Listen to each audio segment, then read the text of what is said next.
Une fillette noire pauvre offre un tartine au beurre de cacahuète à un millionnaire déguisé. Il revient en Delacroix Prestige et transforme sa vie à jamais. Lucie observait l'homme assis sur un banc du parc, vêtu de vêtements en lambeaux, le regard perdu dans le vide.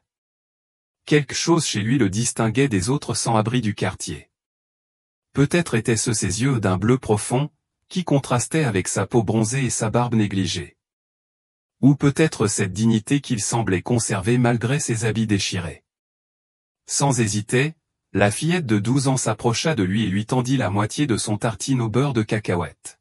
« Tu as l'air d'avoir faim, dit-elle simplement. L'homme parut surpris, comme s'il n'était pas habitué à ce qu'on le remarque. « C'est ton déjeuner, n'est-ce pas ?» demanda-t-il d'une voix grave mais douce. « Ce n'est que la moitié. »« Je n'ai pas très faim, » mentit Lucie, malgré les protestations silencieuses de son estomac. C'était son seul repas de la journée. Depuis que sa grand-mère était tombée malade, la vie était devenue encore plus difficile. L'homme accepta le tartine au beurre de cacahuète à contre-cœur. « Pourquoi ferais-tu ça pour un inconnu ?» Lucie haussa les épaules. « Ma grand-mère dit toujours que c'est quand on n'a presque rien que le partage a le plus de valeur. » Elle remarqua que, malgré la saleté, ses mains semblaient bien entretenues. Étrange pour quelqu'un qui vit dans la rue. « Comment tu t'appelles » demanda-t-il en la fixant avec attention. « Lucie. »« Lucie Ribreau. »« J'habite là-bas » dit-elle en montrant les vieux immeubles délabrés de l'autre côté de la place. L'homme mordit lentement dans le tartine au beurre de cacahuète, savourant chaque bouchée. « C'est le meilleur tartine au beurre de cacahuète que j'ai jamais mangé. » Lucie sourit. « C'est juste du beurre de cacahuète. » C'est tout ce qu'il nous restait cette semaine. Soudain, une sirène retentit au loin et l'homme se raidit. « Je dois partir » dit-il en glissant le reste du tartine au beurre de cacahuète dans sa poche. « Merci, Lucie Ribreau. » 3 jours plus tard, Lucie rentrait de l'école lorsqu'elle vit quelque chose d'incroyable, une Delacroix Prestige argentée était garée devant son immeuble. Aussi incongru dans ce quartier pauvre qu'une licorne sur un parking de supermarché. Un homme en costume élégant parlait avec des voisins intrigués. Lorsqu'il aperçut Lucie, il s'approcha avec un sourire. « Vous êtes Lucie Ribreau » demanda-t-il avec formalité. Elle hocha la tête, confuse. Elle ne l'avait jamais vu de sa vie. « Je suis Marc Sylvain, avocat de Monsieur Édouard Voscano, PDG de Valmont Group. » Le nom ne signifiait rien pour Lucie. « Mon client souhaiterait vous parler, ainsi que votre représentant légal. » Il regarda autour de lui. « Vos parents sont là. » Lucie sentit la boule familière dans sa gorge. « Je n'ai pas de parents. Je vis avec ma grand-mère, mais elle est à l'hôpital. » L'avocat sembla momentanément déstabilisé. « Je vois. Y a-t-il un adulte responsable de vous en ce moment ? » Madame Delphine, de l'appartement 3B, veille sur moi pendant que ma grand-mère est hospitalisée, répondit-elle en pointant l'immeuble. Alors qu'il montait les escaliers branlants, Lucie se demandait pourquoi un homme riche s'intéresserait à elle. Était-ce une erreur? Une mauvaise blague? Pourquoi ce Édouard veut-il me parler? Demanda-t-elle enfin. Marc lui répondit avec un sourire énigmatique. Il a dit que vous lui aviez donné quelque chose de très précieux, récemment. Lucie fronça les sourcils. Impossible. Je ne connais aucun Édouard. Arrivé chez Madame Delphine, l'avocat expliqua la situation, puis s'excusa pour passer un appel. Quelques secondes plus tard, il tendit le téléphone à Lucie. « Bonjour, Lucie » dit une voix familière à l'autre bout du fil. « Je crois que tu m'as donné la moitié de ton tartine au beurre de cacahuète il y a 3 jours. » La mâchoire de Lucie se décrocha lorsqu'elle comprit. L'homme sans abri du parc. Les mêmes yeux bleus intenses, désormais dans la voix d'un millionnaire.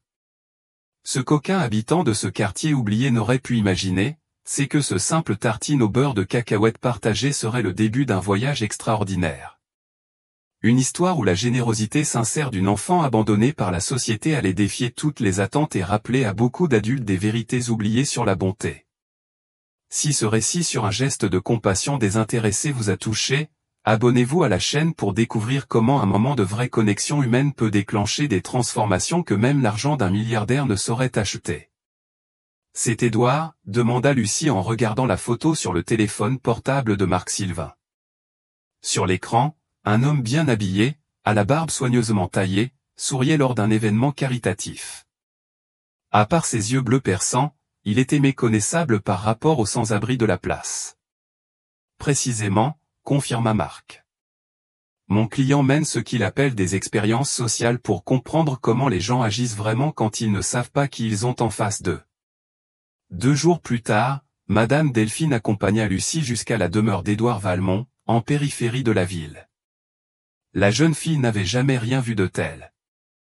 Un portail imposant s'ouvrit automatiquement pour laisser passer la Delacroix Prestige argenté, dévoilant une allée sinueuse bordée de jardins impeccables. « Souviens-toi, » chuchota Madame Delphine, « ne touche à rien de précieux. »« Comment je suis censé savoir ce qui est précieux ?» répliqua Lucie.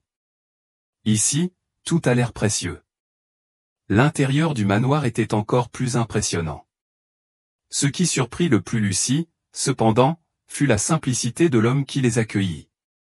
Vêtu d'une chemise décontractée et d'un jean, Édouard Valmont ne ressemblait en rien au magnate à la tête de l'un des plus grands conglomérats du pays. « Lucie, » sourit-il. « Merci d'être venue. Je voulais te rencontrer correctement. » Pendant le déjeuner, servi par un personnel discret, Édouard expliqua qu'il avait grandi dans une pauvreté extrême avant de bâtir son empire. « Une fois par an, je passe quelques semaines à vivre comme quelqu'un d'invisible pour la société, » expliqua-t-il. « C'est ma façon de ne pas oublier d'où je viens et d'observer la vraie nature des gens. » Lucie écoutait attentivement, tandis que Madame Delphine semblait hypnotisée par l'argenterie et la porcelaine fine. « En 3 semaines sous couverture, » poursuivit Édouard, « tu as été la seule personne à m'avoir offert quelque chose sans attendre quoi que ce soit en retour. Cela m'a profondément touché. » Il fit alors une proposition qui laissa les 2 visiteuses sans voix. Il prendrait en charge l'intégralité des soins de la grand-mère de Lucie dans une clinique privée, offrirait à la jeune fille une bourse complète dans l'un des meilleurs établissements scolaires de la ville, et mettrait à leur disposition un logement digne de ce nom. « Pourquoi feriez-vous tout ça pour nous ?» demanda Lucie, méfiante. Ayant grandi dans la rue, elle savait que rien n'était jamais gratuit. Édouard sourit. « Disons que j'investis dans une personne qui a démontré un caractère exceptionnel. » Madame Delphine acquiesça avec enthousiasme, imaginant déjà comment elle raconterait cette histoire à ses voisines. Lucie, elle, resta silencieuse, scrutant intensément l'homme qui se tenait devant elle. La semaine suivante, la grand-mère de Lucie fut transférée dans une clinique spécialisée. Pour la première fois depuis des mois, la jeune fille la vit sourire lorsque les médecins expliquèrent que le traitement avait de réelles chances de réussite. L'école, en revanche, s'avéra être un défi plus grand que ce que Lucie avait imaginé.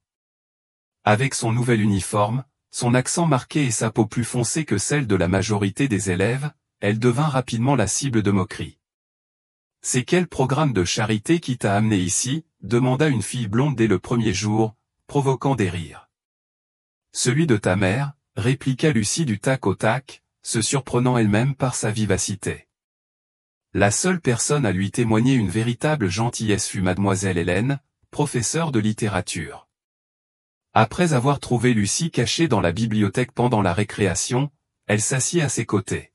« Tu sais, à ton âge, je ne trouvais pas ma place non plus, » lui confia-t-elle.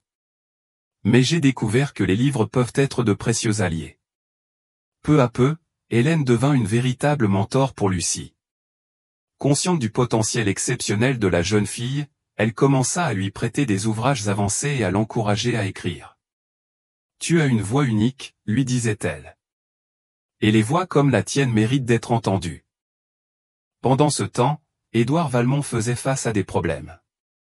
Son fils aîné, Richard, héritier désigné de l'entreprise familiale, était furieux de l'intérêt que son père portait à cette fille des quartiers pauvres, comme il l'appelait avec mépris. Papa a toujours eu un faible pour les causes sociales perdues, commenta-t-il à sa mère, Daniela, l'ex-femme d'Édouard. D'abord ce projet ridicule en Amazonie, maintenant cette fille, et c'est à nous qu'il revient de gérer les conséquences.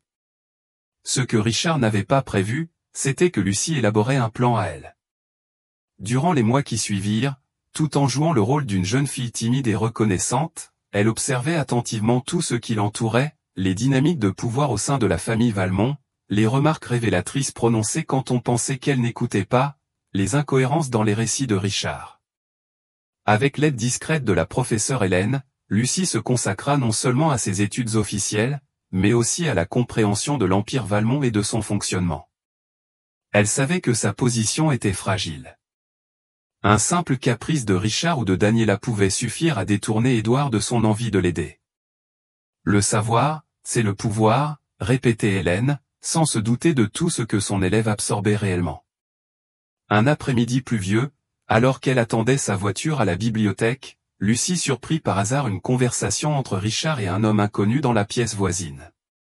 Ils parlaient à voix basse, mais elle distingua clairement des mots comme détournement de fonds, offshore et « mon père ne le saura jamais ». À cet instant, quelque chose changea dans le regard de Lucie. Derrière ses yeux curieux, un plan commença à se former, en silence. Si Richard ne voyait en elle qu'une fille des bas-fonds, un projet de charité pour apaiser la conscience de son père, il la sous-estimait gravement. Elle, Lucie Rivaud, cette même fille qui avait survécu seule pendant l'hospitalisation de sa grand-mère, qui avait affronté les rues les plus dures de la ville, et qui, à présent, avait enfin accès à quelque chose qu'elle n'avait jamais eu, des ressources. Certains croient que la gentillesse est une faiblesse, murmura-t-elle pour elle-même, en se glissant discrètement hors de la pièce avant qu'on ne remarque sa présence. Mais que se passe-t-il quand une personne bienveillante décide qu'elle ne veut plus être un personnage secondaire dans l'histoire de gens comme Richard Valmont? Un an s'était écoulé depuis que Lucie avait surpris cette conversation suspecte à la bibliothèque. À 13 ans, sa transformation était remarquable. Non seulement elle excellait à l'école, mais elle avait développé des compétences inattendues, notamment une maîtrise de la comptabilité et de la finance, acquise grâce à des cours en ligne financés secrètement par la professeure Hélène. Je ne comprends pas pourquoi une fille de ton âge s'intéresse autant au bilan financier, lui lança Hélène en examinant le travail remarquable de Lucie sur les fraudes d'entreprise. Mais ton talent pour les chiffres est indéniable. Lucie se contenta de sourire. Disons que c'est une compétence utile dans le monde réel. Sa grand-mère, désormais rétablie et vivant confortablement dans la maison offerte par Édouard, remarqua quelques changements subtils chez sa petite-fille. « Tu sembles toujours observer, préparer quelque chose », fit-elle remarquer un soir. « J'apprends, mamie », répondit Lucie en la serrant dans ses bras. « J'apprends beaucoup. » Ce que personne ne savait, c'est que Lucie avait créé une carte détaillée des opérations de Richard. Profitant du Wi-Fi du manoir lors de ses visites occasionnelles, elle avait méticuleusement documenté les incohérences financières et les conversations compromettantes, stockant le tout dans un cloud crypté. L'occasion de tout révéler se présenta lors du 60e anniversaire d'Édouard, une grande réception organisée dans le manoir des Valmont. Parfaitement habillée dans une tenue choisie par la professeure Hélène, Lucie observait Richard, en train de côtoyer politiciens et hommes d'affaires, parfaitement à son aise dans cet univers privilégié. « Impressionnant à quel point tu sembles à l'aise ici », lança Richard d'un ton acide s'arrêtant à ses côtés. Le champagne dans son verre n'était pas le premier de la soirée. Presque comme si tu faisais partie de ce monde. « Peut-être que j'y ai plus ma place que tu ne le crois, » répondit calmement Lucie. Richard éclata d'un rire méprisant. « Regarde autour de toi, gamine. Ces gens, politiciens, juges, chefs d'entreprise, ce sont eux qui ont bâti ce pays. Peu importe combien mon père investit en toi, tu resteras toujours la fille aux tartines au beurre de cacahuètes. » Les yeux de Lucie brillèrent. « Intéressant que tu parles d'investissement, Richard. Tu en fais beaucoup toi-même, n'est-ce pas? Surtout aux îles Cormorans. » Le verre de Richard trembla dans sa main. « De quoi tu parles? » Projet Cascado. C'est bien le nom du système que tu as mis en place pour détourner les fonds de l'entreprise de ton père, non? La voix de Lucie restait basse mais ferme. Tout est documenté, courriel, virement bancaire, enregistrement. Et tout cela pendant que tu négociais avec des politiciens pour bloquer les projets de santé que ton père tente de mettre en œuvre. Le visage de Richard pâlit. Tu bluffes, murmura-t-il, en regardant autour de lui, nerveux. Une gamine de 13 ans ne pourrait pas. Une gamine de 13 ans que tu as complètement sous-estimée, coupa Lucie. La même fille des bidonvilles que tu as méprisée pendant un an, tandis qu'elle observait et apprenait chaque détail de ton plan. À cet instant, Édouard s'approcha, un sourire cordial dissimulant sa confusion devant cette conversation manifestement tendue. « Tout va bien ici ?» demanda-t-il. « Parfaitement », répondit Lucie avec un sourire. « En fait, j'allais justement proposer que vous, Richard et moi ayons une petite conversation privée dans votre bureau. J'ai quelque chose d'important à vous montrer. » Dans le bureau élégant d'Édouard, Lucie connecta sa tablette au système de projection. Richard restait figé comme une statue tandis qu'Édouard regardait, intrigué. « Qu'est-ce que c'est exactement, Lucie ?» demanda-t-il. « La vérité », répondit-elle simplement avant de commencer sa présentation méthodiquement organisée. Pendant une heure entière, Lucie dévoila le plan élaboré de Richard, des détournements de fonds déguisés en investissements légitimes, des comptes offshore, des pots de vin versés à des fonctionnaires pour bloquer les initiatives philanthropiques d'Édouard, et même un projet visant à écarter son père de l'entreprise en le faisant passer pour incompétent. « Impossible », murmura Édouard, le visage marqué par l'incrédulité et la douleur, tandis que défilaient sur l'écran des documents, courriels et enregistrements dans une séquence irréprochable.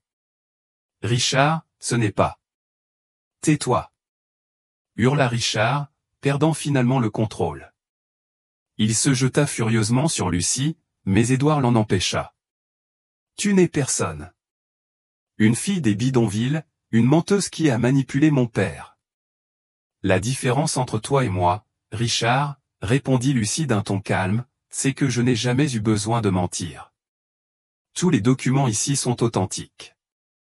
Chaque enregistrement, y compris celui que je viens de faire de ta confession involontaire, est authentique. » Édouard, visiblement bouleversé, s'effondra dans son fauteuil. « Pourquoi, Richard ? Tout ça, pourquoi ? » « Parce que tu es en train de tout gâcher. » Explosa Richard. « Des décennies à bâtir un empire, pourquoi ? Pour tout dilapider dans la charité, les filles des rues, des projets inutiles qui ne rapportent rien. » Un silence de mort envahit la pièce. Édouard, comme s'il avait vieilli de 10 ans en 10 minutes, fixa son fils comme s'il ne le reconnaissait plus. « Je ne me suis jamais rendu compte à quel point nous étions différents, » dit-il enfin. « J'ai bâti cet empire, comme tu dis, justement pour faire la différence que je n'ai jamais pu faire quand j'étais pauvre. Et toi, tu es devenu exactement le genre d'homme contre lequel j'ai lutté toute ma vie. » Se tournant vers Lucie, il demanda d'une voix douce. « Pourquoi ne m'as-tu pas prévenu dès que tu as découvert tout ça ? » « Parce que j'avais besoin de preuves irréfutables, » répondit-elle. « Et aussi parce que, » elle hésita, regardant Richard, « parce que je sais ce que ça fait de perdre sa famille. Je ne voulais pas être responsable de t'enlever ton fils sans en être absolument certaine. » Les larmes finirent par couler sur le visage d'Édouard. D'une voix tremblante mais résolue, il se tourna vers Richard. « Dès demain, tu te retireras de toutes les opérations des entreprises Valmont. Ta participation sera gelée pendant que nous mènerons une enquête approfondie sur l'ampleur des dégâts. S'il s'avère qu'il y a eu des actes criminels et tout semble l'indiquer, tu en répondras devant la justice. »« Tu ne peux pas faire ça, » protesta Richard. « Je suis ton seul héritier. »« Non, » répondit Édouard fermement. « Un héritier n'est pas celui qui naît dans une famille, mais celui qui en respecte les valeurs. Tu avais tout, Richard. Toutes les opportunités, tous les privilèges, et tu as choisi de détruire ce que d'autres ont mis leur vie à construire. » Lorsque Richard quitta la pièce en claquant la porte, Édouard resta assis, le regard perdu dans le vide. Lucie attendait en silence, ne sachant que dire. « Comment ?» demanda finalement Édouard.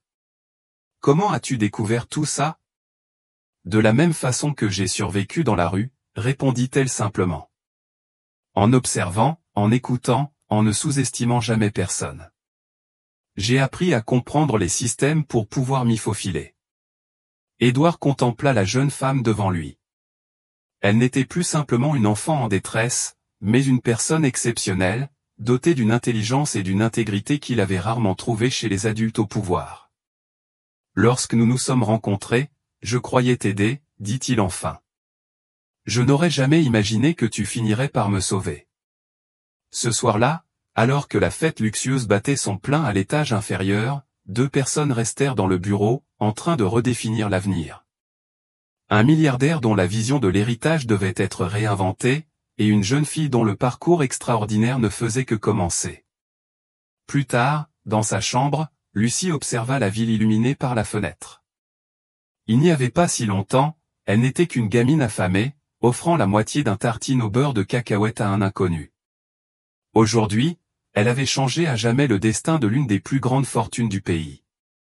La question qui planait silencieusement dans l'esprit de tous ceux qui avaient assisté aux événements de cette nuit n'était plus: que deviendra la fille des bidonvilles recueillie par Édouard Valmont? Mais plutôt: que deviendra l'empire Valmont entre les mains de quelqu'un qui comprend à la fois la valeur de l'argent, et celle d'un simple acte de bonté? 5 ans plus tard, Lucie Ribeiro, désormais âgée de 17 ans, marchait avec assurance dans les couloirs de la Fondation Valmont. Elle n'était plus la jeune fille timide qui avait tendu un tartine au beurre de cacahuète à un inconnu, mais une brillante jeune femme, respectée tant par les employés que par les dirigeants. Le programme de bourse qu'elle avait contribué à mettre en place bénéficiait déjà à plus de 100 enfants issus de communautés défavorisées. Réunion à 14 h avec le ministère de l'Éducation, rappela Sophie, son assistante. Ils veulent étendre le modèle de la fondation aux écoles publiques. Lucie acquiesça en consultant son agenda. À l'autre bout de la ville, dans un petit appartement loué, Richard Valmont fixait une pile de factures impayées. L'empire qu'il avait prévu d'hériter était désormais en partie dirigé par la fille des quartiers pauvres qu'il avait tant méprisée. Après la révélation de ses crimes, Richard avait dû faire face à des poursuites pénales. L'accord négocié avec le parquet par Édouard, afin d'éviter un scandale plus important, l'avait laissé avec une fraction de sa fortune et l'interdisait d'occuper tout poste à responsabilité dans le monde des affaires pendant 10 ans. Son ex-femme et ses enfants l'avaient renié. « Votre père m'a demandé de voir si vous aviez besoin de quelque chose », dit l'avocat d'Édouard lors de sa visite mensuelle. Richard refusa l'offre avec amertume. Son orgueil était tout ce qui lui restait. Dans la salle principale de réunion de la Fondation, Édouard et Lucie passaient en revue les résultats du trimestre. Leur partenariat avait évolué en quelque chose qu'aucun d'eux n'aurait pu prévoir, une relation fondée sur le respect mutuel et une vision commune. Les chiffres sont impressionnants, commenta Édouard en analysant les graphiques. Le programme d'éducation financière dans les écoles publiques donne déjà des résultats concrets, expliqua Lucie. Parce que nous enseignons à partir d'une perspective réelle. Quand on grandit sans savoir si l'on aura de quoi manger le lendemain, on apprend à penser stratégiquement. Nous avons transformé cette compétence en outil pédagogique. La grand-mère de Lucie, désormais coordinatrice de projets communautaires, entra dans la salle. À 73 ans, Madame Marthe mettait sa sagesse de vie au service des familles vulnérables. L'hôpital pour enfants a appelé, annonça-t-elle. Ils veulent augmenter le nombre de places pour les traitements spécialisés. Ils disent que notre modèle de gestion a réduit les coûts administratifs de 40%.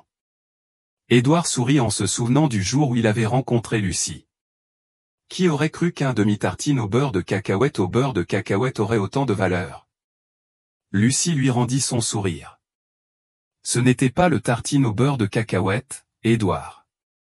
C'était le fait de reconnaître l'humanité chez quelqu'un alors que tout le monde ne voyait qu'un problème.